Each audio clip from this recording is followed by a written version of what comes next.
বন্ধুরা, আজকে নতুন আরেকটি ভিডিও নিয়ে আসলাম।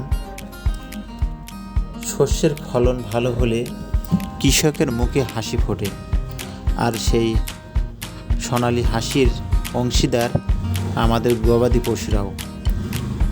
খড়ের স্তূপ বা পালা দেওয়া মানেই ভবিষ্যতে খাদ্যের নিশ্চয়তা। এক সুন্দর গ্রামীণ দৃশ্য। পল্লী গ্রামের চিরাচরিত দৃশ্য হলো এই খড়ের পালা। শুধু খাদ্যের সম্ভার নয়, শীতের রাতে গবাদি পশুর আরামের ব্যবস্থা করে দেয় এই খড়।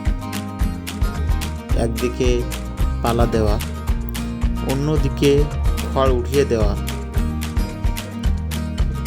কি এক নান্দনিক শৈলী, যেন শিল্পের সাধনা। কায়িক পরিশ্রম গড়ে ওঠা এই খড়ের পালাগুলো যেন এক একটা জীবন্ত স্থাপনা।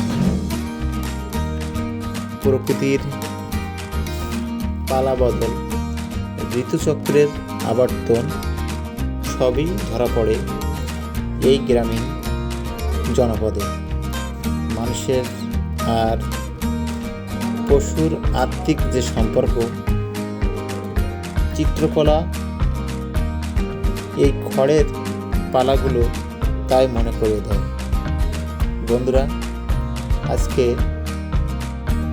এই খড়ের পালা দেওয়ার যে দৃশ্যটা আপনাদেরকে দেখাচ্ছি, এটা খুলনার দাকব থানায় কৈলাসগঞ্জ গ্রামে।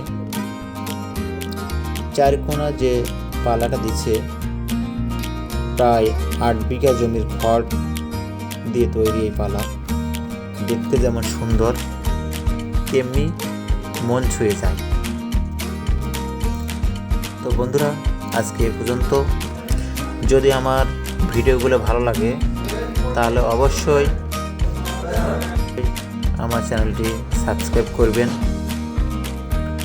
ফলো দিবেন, লাইক দিবেন, এই আশা রেখে আজকে এখানেই শেষ করছি। সবাই ভালো থাকবেন। ধন্যবাদ।